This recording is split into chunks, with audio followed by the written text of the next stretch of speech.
नमस्कार, माझ्या अमलेश तांबे व्लॉग चॅनलमध्ये पुन्हा एकदा आपले सहर्ष स्वागत। आजच्या व्हिडिओमध्ये आता आपण अंबा गावातनं पुढे आलो आहे। अंबा गाव ते मलकापूर ह्या पट्ट्यामध्ये नॅशनल हायवे 166 मिरिया नागपूर हायवे ज्याला म्हणतात, त्याचं काम कितपत प्रगतीपथावर आहे ते बघणार आहोत। रस्त्याची कंडिशन काय ती बघूया आपण। अंबा गाव सोडलं आहे आता आपण, आणि रस्ता नेहमीप्रमाणे इथे आत्ता तरी इथे फुटकाच दिसतोय, कारण दरवर्षी आंब्यातनं पुढची अनेक अशी ठिकाणं आहेत जिथे रस्ता खराब असतो। फक्त मागच्या वेळी इकडे पुढचं हायवेचं काम जरा वेगात सुरू होतं। आता बघूया आपण काय परिस्थिती आहे इथे। लगेच बघा, आता डायव्हर्जन देऊन नवीन रस्त्याची एक लेन झालेली दिसते। फक्त इथे 2 वे ट्रॅफिक आहे, पलीकडच्या लेनचं काम चालू आहे, त्यामुळे समोरनं वाहनं असणार आहेत, त्याची काळजी घ्या। पण ही लेन आता इकडची व्यवस्थित झाली आहे, कुठपर्यंत झाली ते आपल्याला आता पुढे समजेलच। हा व्हिडिओ पूर्णपणे बघा, शेवटपर्यंत बघा। माझे व्हिडिओ जर आपल्याला आवडत असतील तर नक्की लाईक करा, शेअर करा। चॅनल सबस्क्राईब केलं नसेल तर सबस्क्राईब करा। एवढाच एक पार्ट मधला झालेला आहे, पुढे आता परत जुना रस्ता सुरू आहे। म्हणजे काय फार नव्हता तो पॅच, 100 मीटरचा असेल, 100-125 मीटरचा। हा पुढचा जुना रस्ता परत आला।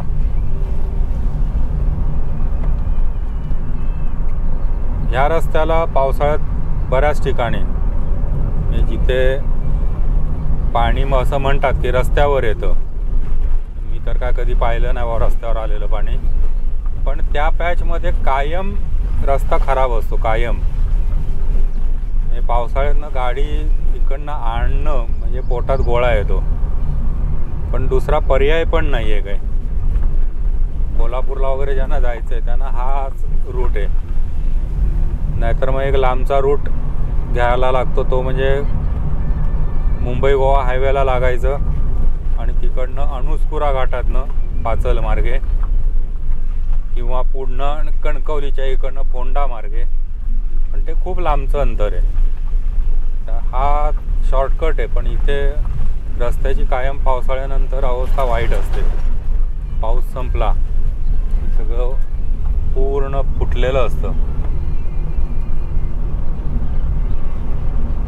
मला आठवतं की ज्यावेळेला रस्ता चांगल्या स्थितीत होता त्यावेळेला मी रत्नागिरी ते कोल्हापूरचा शिवाजी पूल, म्हणजे कोल्हापुरात नाही पण शिवाजी पुलापर्यंत 2 तासात गेलेलो आहे। 2 तास सुद्धा पूर्ण नव्हते लागले। पहाटे निघालो होतो, त्याच्यामुळे रस्त्याला ट्रॅफिक काय नव्हतं आणि सगळा रस्ता मस्त होता। जवळजवळ 2 तास धरा तुम्ही, 2 तासात मी पोचलेलो आहे शिवाजी पुतळ्याला। शिवाजी पुतळ्याला तिथे पाणी भरलं होतं, त्याच्यामुळे मग त्यांनी इकडे डाव्या हाताने गावातनं कुठनं तरी डायव्हर्जन काढलं होतं। मग तो आतमध्ये कुठेतरी एक तो राजाराम पूल आहे, त्या पुलावरनं सगळं ट्रॅफिक कोल्हापुरात वळवलेलं होतं। इथे हा जो भराव घालून वरचा रस्ता आहे, म्हणजे हा कॉन्क्रीट वाहणार आता या ठिकाणी। पहिला ओरिजिनल जो रस्ता होता तो खालच्या बाजूला डाव्या साईडला, आता आपण वरनं चाललोय। हा आता एवढा उंच होणार रस्ता, हाईट एवढी वाढणार।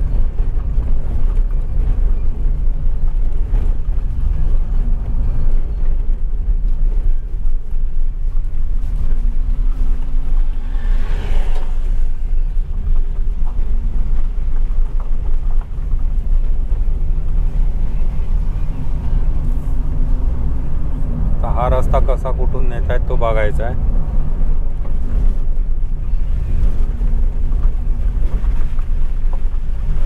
इथे बहुतेक पुढे लेनचं काम झालेलं दिसतंय। हे बघा, इथलं लेनचं काम झालंय, किती झालंय ते आता पुढे समजेल आपल्याला।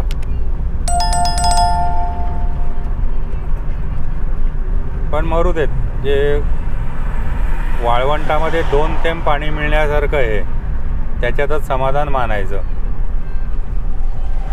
आज ना उद्या हा रस्ता होणार आहे चांगला. आत्ता खूप म्हणजे खूप आपल्याला त्रास होतोय, सगळ्यांनाच त्रास होतोय. पण आता काय थोडंसं चांगलं मिळणार आहे, त्यासाठी हा त्रास सहन करायचा. दुसरा काही इलाज पण नाही आहे, त्याला काय करू पण शकत नाही आपण. फक्त भविष्यामध्ये रस्ता चांगला होईल. वाईट एवढंच वाटतं की सगळी झाडं जात आहेत. निसर्ग आम्ही सगळा बोडका करून रस्ता बनवतो, हे त्यातल्या त्यात वाईट. आता आंबाघाटसुद्धा मी बघितला, आत्ता तुम्हाला सुद्धा मागच्या व्हिडिओत मी दाखवला. आंबाघाट सगळा पोखरून टाकला आहे, सगळी झाडं गेली आहेत. काही जण म्हणतात विकास हवा आहे तर थोडंसं तुम्हाला कॉम्प्रोमाइज करावं लागेल. दोन्ही गोष्टी आम्ही म्हणतो. हे कॉम्प्रोमाइज न करता विकास करता आला असता का, याच्यावरती विचार करणं आवश्यक होतं. अशा दोन्ही गोष्टी आहेत.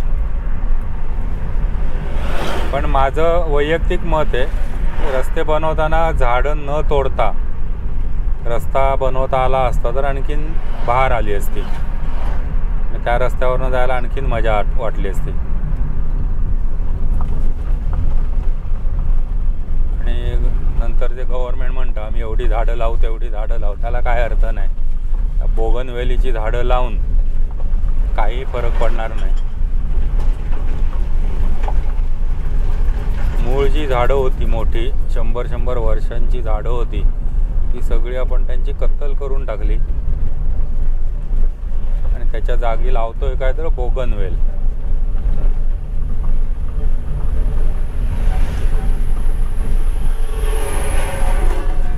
आता नॅशनल हायवे 66 मुंबई गोवा, त्याचं काम सगळं अर्धवट आहे. आणि आणखीन आता एक त्याला पॅरलल रोड करण्याचं, कोस्टल हायवे म्हणून त्याचं काम सुरू करण्याचं आता सुरुवात होईल असं म्हणतायत. तो सगळा कोस्ट साईडनी जाणार आहे. पण तिथेसुद्धा असंच आहे, सगळी झाडं तोडून टाकणार आहेत. तो तर रोड इतका छान आहे आत्ता आहे. तो रोड जरी सुस्थितीत ठेवला आणि जरासं रुंदीकरण केलं तरीसुद्धा माझ्या मते भागणार आहे. तिथे हायवेचे नियम लावून रुंदीकरण करण्याची तशी काही गरज नाही आहे, पण तरी ते करणार तिथे. हा ये ये ये हे कुत्रा बघा कसा अगदी वाट बघत होता कधी येतोय अंगावर.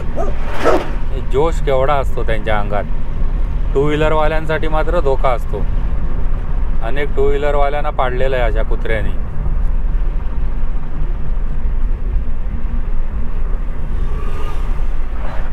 हे सगळं असं इथे बघा, बऱ्याच ठिकाणी पॅची वर्क झालेलं आहे. काही ठिकाणी ते झालेच पॅच, काही ठिकाणी मधलंच काम अर्धवट आहे. पण जे चांगलं आहे त्याला आपण चांगलंच म्हणूया आणि त्याचा आनंद घेऊया. फक्त एक आहे,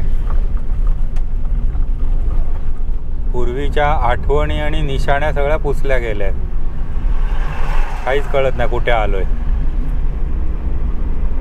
हा रस्ता पूर्वीचा मला आठवतो की उंचावरून होता, सगळा फोडून आपण खाली आलोय. 10-15 फूट खाली आलोय आपण.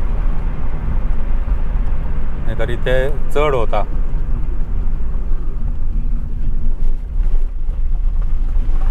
त्यामुळे रस्त्यांचे हे हायवेचे फायदे आणि तोटे असं दोन्ही म्हणायला हरकत नाही. काही ठिकाणी फायदे, काही ठिकाणी तोटे. झाडं गेली, निसर्ग गेला, हा तोटा. पण एक रुंद चांगला रस्ता मिळतोय ज्याच्यावरनं तुम्हाला एक कॉन्स्टंट स्पीड ठेवून खाचखळगे नसलेला रस्ता पाहायला मिळेल आणि जाता येईल.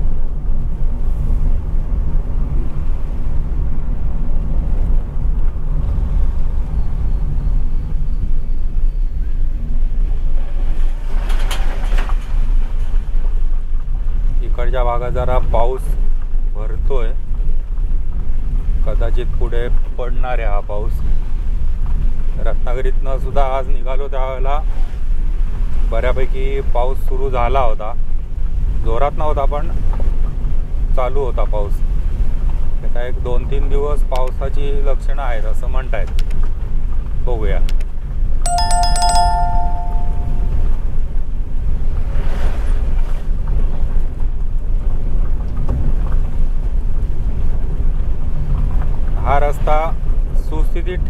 सुदैवाने.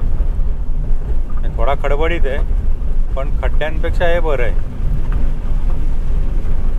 तर इथे सुद्धा बऱ्याच वेळेला रस्ता सगळा फुटलेला असतो, खड्डे असतात भरपूर. त्या तुलनेत आता खड्डे तरी नाही दिसत आहेत.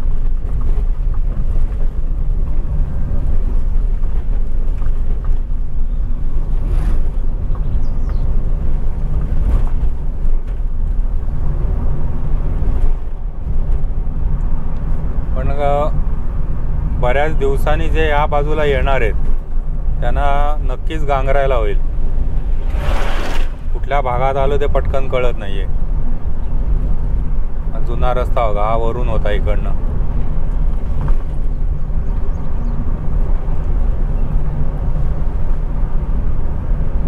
पूर्वीच्या काही खाणाखुणा असायच्या ना, त्या आता काही दिसत नाही. त्यामुळे थोडंसं एकदम नवीन वाटतं सगळं. ज्यावेळेला पूर्ण हायवे होईल त्यावेळेला तर तुम्हाला काहीच कळणार नाही आपण कुठल्या गावात आलो. इथे आता मुंबई गोवा हायवेला होतं, कुठली गावं पास झाली ते समजतच नाही.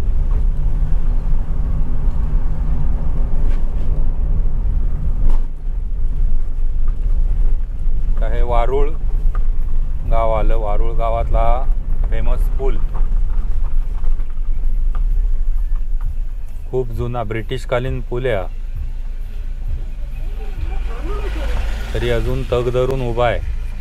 आणि आमचे आत्ता ते नवीन बांधलेले पूल 10 वर्षातच कोसळायला लागलेत. आत्ता परवाच एक बातमी वाचली, अहमदाबादमधला पूल 17 साली लोकार्पण झालं त्याचं. म्हणजे तो पूल पूर्ण होऊन चालू झाला ट्रॅफिकसाठी. 22 साली बंद केला. का तर पुलाचं निकृष्ट दर्जाचं बांधकाम. पण त्याला त्यांनी सांगताना कारण असं दिलं, स्ट्रक्चरल प्रॉब्लेम आहे. स्ट्रक्चरल प्रॉब्लेम याला जबाबदार कोण? आणि आता तो पूल पाडायचा आहे. तर पुलाच्या बांधणीचा खर्च 42 कोटी रुपये. आणि आता पूल पाडण्यासाठी जे टेंडर आलं आहे त्याची रक्कम आहे 52 कोटी रुपये. हे विचार करा, टॅक्सपेअरचा पैसा कसा कुठे उधळला जातो आहे. आता स्ट्रक्चरल फॉल्ट होता म्हणजे नेमकं काय होतं आणि त्याला जबाबदार कोण? त्यांच्यावर तुम्ही काय कारवाई करणार आणि हा पैसा कोणाकडनं वसूल करणार? या सगळ्याचा खुलासा करणं गरजेचं आहे. कोणीही करत नाही, कोणी मागायला जात नाही. त्यामुळे या नेत्यांचं, मंत्र्यांचं सगळ्यांचं फावतंय. दुर्दैव आहे की आम्ही नको त्या विषयात राजकारणामध्ये डोकी घालून बसलो आहे. पण ज्या आवश्यक गोष्टी ज्याच्यामध्ये लोकांचे जीव जात आहेत त्या विरोधामध्ये कोणी बोलायला आज तयार नाही. ही आमच्या देशाची आज लोकशाहीची अवस्था आहे. बरं, हे बोललं की काही जण म्हणतात काय तुला रस्त्यातच पडलं आहे का? अरे पडलं आहे का म्हणजे आमच्या टॅक्समधनं हे रस्ते तुम्ही बनवताय म्हटल्यावरती विचारायचं पण नाही की बाबा रस्ता एवढा घाणेरडा का बनवला. तो आली राजद्रोह होतो, देशद्रोह.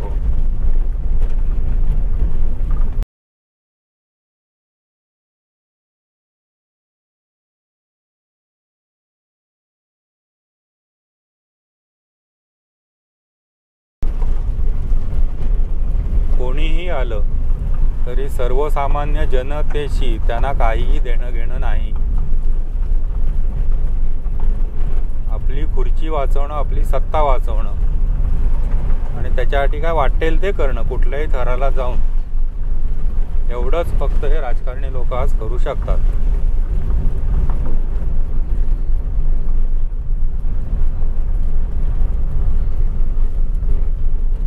इलेक्शन लागली की ह्यांना नवीन नवीन सुविधा द्यायचा आठवायला सुरुवात होते. 5 वर्षे परत काही नसतं. त्यांच्या योजना कधी येतात आणि कुठे जातात नागरिकांना समजत पण नाहीत.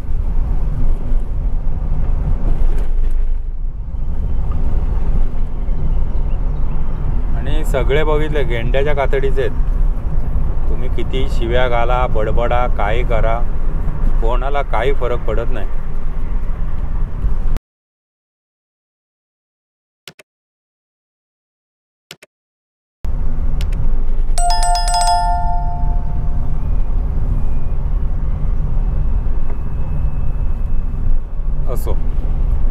पुढचा प्रवास चालू ठेवूया आपण.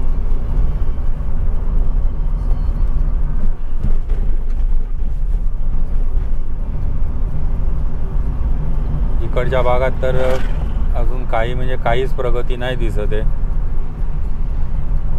रस्ता सुद्धा फुटका आहे, चांगलेच खड्डे आहेत. हे बघा, धडकवणार गाडी. सावकाश या मधल्या पट्ट्यात, आणि ते खड्डे असे आहेत की चढ संपतो आणि खड्डा येतोय, त्यामुळे इकडनं जाणाऱ्यांना पटकन कळणार पण नाही पण समोर खड्डा आहे.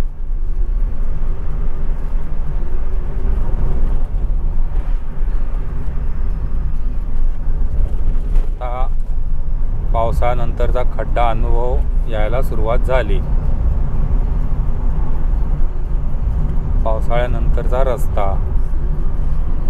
मगाशी मला जरा वाटत होतं ना, अरे वा छान रस्ता आहे, ते लगेच इथे चुणूक दिसायला सुरुवात झाली.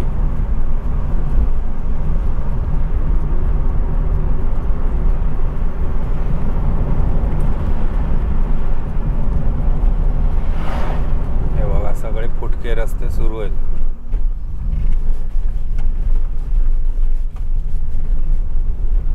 गाड्यांची वाट लागते, मणक्यांची वाट लागते लोकांच्या.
हा पॅच दरवर्षी भरपूर फुटलेला असतो, त्या तुलनेत आत्ता इथे जरा चांगला दिसतोय. आनंदाची गोष्ट वाटली मला. नाहीतर इथे कायम मोठे मोठे खड्डे असतात.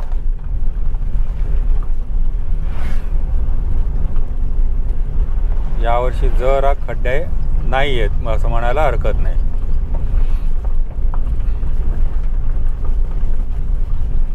पावसाळ्यात अर्थात काय झालं होतं मला पण माहिती नाही.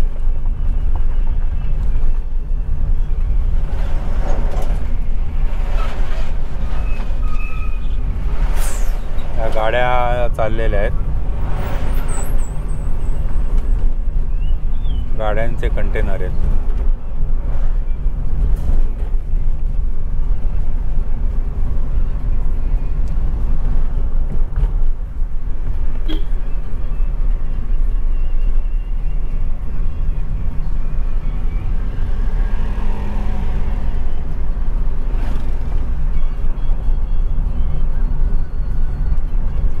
पण ह्या भागात अजून म्हणावी तशी डेव्हलपमेंट काही नाही दिसत. त्या तुलनेत आंबा घाटापर्यंत काम दिसतंय तरी काही ना काही सुरू असलेलं. इकडे काम पण काही चालू असलेलं दिसत नाही आहे. अर्थात मी मागे एका व्हिडिओमध्ये दिलं होतं, आठवत असेल बघा तुम्ही. इकडचे बरेचसे जे रस्ते आहेत हे शेतातनं जायचे आहेत. गावांशी त्यांचा काही संबंध येत नाही आहे. गावाशी काही संपर्क येत नाही आहे. आतनं जाणार आहेत. तसे जर रस्ते कुठून जात असतील तर आपल्याला आत्ता ह्या रोडवरनं जाताना काहीच कळणार नाही. तो आतून जर कुठनं रस्ता जात असेल तर त्यांनी गावं इकडची तशी बघायला गेली तर प्रोटेक्ट केली आहेत आणि रस्ते सगळे गावाच्या बाहेरनं काढलेत. हायवे जो नवीन आहे तो गावाच्या बाहेरनं जायचा आहे.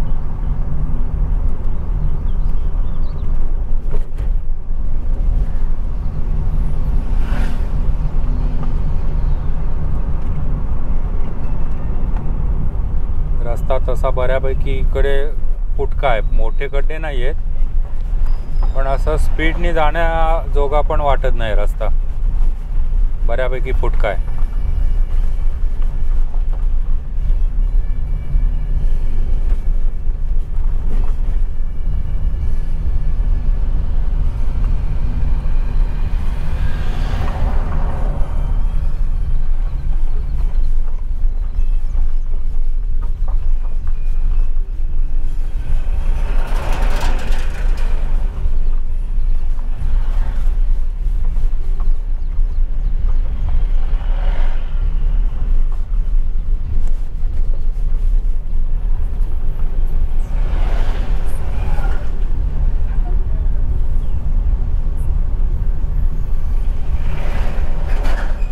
नागालँड पासिंगचे बरेचसे ट्रक आहेत, गाड्या घेऊन जाणारे. 4 व्हीलर असतील किंवा 2 व्हीलर असतील.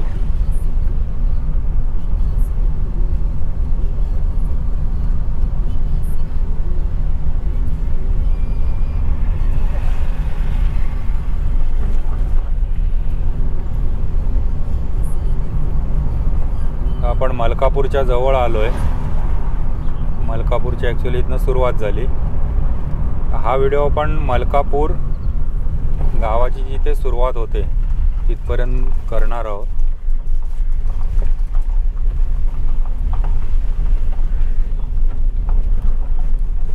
माझे व्हिडिओ जर आपल्याला आवडत असतील तर नक्की लाईक करा, शेअर करा. ज्यांनी चॅनलला सबस्क्राईब केलं नाही आहे त्यांनी कृपया चॅनल सबस्क्राईब करा. आपल्या मित्रपरिवारामध्ये चॅनलची माहिती द्या आणि व्हिडिओ शेवटपर्यंत बघा. आता इथे मलकापूर गाव आलं आहे. हा व्हिडिओ आपण इथेच थांबवतोय. पुढील व्हिडिओमध्ये पुन्हा भेटूच. आपण आत्तापर्यंत जो सपोर्ट दिला त्याबद्दल सर्वांचे आभार. धन्यवाद.